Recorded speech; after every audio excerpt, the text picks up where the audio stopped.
Hello everyone, my name is Guy Parker-Rees and I'm the illustrator of Jemima the Pig and the 127 Acorns, and it was written by Michael Morpurgo, and it's the first of 10 stories I'm illustrating for him, and they're all set on farms.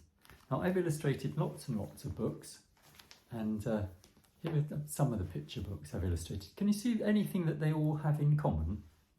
Like Giraffes Can't Dance, or Elephant Me, or Chimpanzee's Happy Tree, or indeed my Dylan books about Dylan the stripy dog. What have they all got in common? They've all got animals in them. I love illustrating animals. They're great fun to draw. And I think everyone likes animals, don't they? And I think I've got the best job in the world illustrating animals. And I'm going to show you how I drew the pig from this story. So get a pencil and some paper ready. Everyone's an artist inside. You just need to practice a bit and have fun doing it. Good luck. Glad to see your pictures. So now I'm going to show you how I drew the pig from this lovely book, Jemima the Pig and 127 Acorns. It's a Farms for City Children book by Michael Morpurgo. My name's Guy Parker-Rees, and it's one of 10 stories I'm illustrating for Michael Morpurgo to help his charity, which gets children from inner cities out onto the farm getting muddy. They're lovely stories. I love drawing animals, so it's great fun to do these. I'm going to draw the pig from this page. Here he is. She is, actually, it's a lady pig. Okay, so pigs are fun to draw because they're big and rounded and smelly. Okay, let's start off. I'm going to put it head about here. So they're sort of a little bit hairy pigs. So the way I do that is I drew little lines going around, but you could just do one straight line if you want. So that's the top of her head. Now I'm going to have the eyes. I often start with the eyes, or do them quite towards the beginning, but they're not very big eyes. They're little piggy eyes, because they're pigs. One eye there, and we'll have another eye there. And we'll have her looking over here. Her nose is going to come down. A few wrinkles in the nose, like that. And then for the nose, the end of the nose, I'm going to draw a sort of triangle with rounded edges.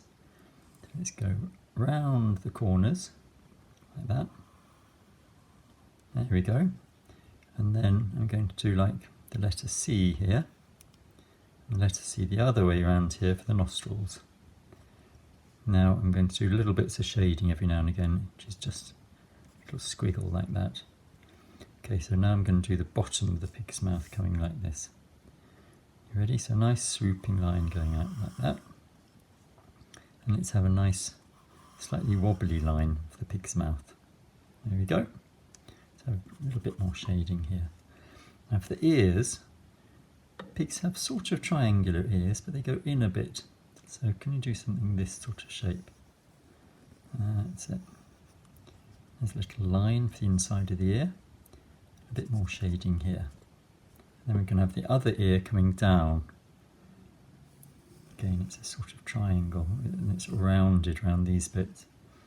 We've got to think about where the shadow is going to go. So there's a little bit of shadow under here, just to make it look a little bit more three-dimensional.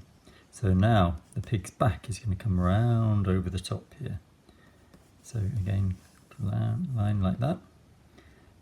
I've given the pig a bigger head than they really have, just because it makes her look a bit cuter. Now this is the best bit, the most important bit, it's the squiggly tail. So I'll draw one line coming on like that, and another line next to it. It's going to go through and it's going to cross over here. It's a little bit hairy, that's it. Another bit of shading there. Now we're going to do the pig's bum. So we're going to come round quite straight like that. And let's go down to this end again, and we're going to look at the pig's legs. So the head comes around like this, and then there's a bit going under here. They have quite little legs. can have one leg coming down like that, then go in a bit, and then they're pointy like that. They've got a sort of V going into them, and a little bit here, a little ankle, a little bit of an ankle sticking out. A bit more shading. Now for my shading, I like just a nice loose squiggle. Now here I'm going to do the other foot. Now this one's going to be down a bit lower here. So it's going to come round like that. Remember that V shape. And up, a little ankle, and it's going to go up like that. And now the pig's tummy. It's sort of got some teats under there. But I'm just going to draw the stomach like that. And the belly coming down like this. Now the other leg, let's think about where it's going to end up. It's going to end up about here. So I'm going to draw a line coming around like that. Remember that V shape? Going up into the ankle. Going up into sort of the wrong way around knee, I think you'd call this.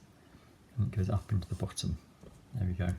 And where's the other leg going? It's sort of, make a set of 4 here, so it's standing about there, I'd say. Remember that little V? There we go. And there you have a pig. Now, let's make it look as if a pig's standing on the ground. So my shading, I'll do a nice loose scribble. I like to keep things nice and loose for these drawings. So a bit more shading in here. Where else does it need it? Just see where it needs a bit of shading. A bit more in there. That's it. Now I'm not going to colour it in this time. In fact, I'll show you how I colour it in the next one. The next film I do. But there's the pig. Now, this pig is quite smelly. So how can we make the pig look smelly? First of all, we can have some smells coming off like that. Squiggly lines. And then let's have some flies buzzing around. I mean, pigs are actually quite clean animals, but they're kept in smelly pigsties, so they haven't got much choice. And let's do an eyebrow, shall we? Raised eyebrow, going up like that. Let's give it a smile. There you go, so the flies are buzzing around, it's a bit smelly. And in the book, there's another way to make the pig look a bit smelly, but I won't go into that now. And see for yourself. Now, let's put a bit of grass in as well, just to show where we are. We're in the farm. And let's do a few tufts of grass. Bent over grass as well. Maybe one grass with some seeds on the end. That's it, another squiggle. And should you put some countryside in the background? Let's have some rolling hills. There we go. Just to suggest the countryside in the background. And there we have Jemima the pig. Now, I've done quite a lot of drawings of animals on my YouTube channel. If you look for Draw with Guy, I'm going to put this up there, and there are lots of other animals you can draw. And then, as I'm doing these stories for Michael Morpurgo, the other books, I'm going to draw lots and lots of farmyard animals.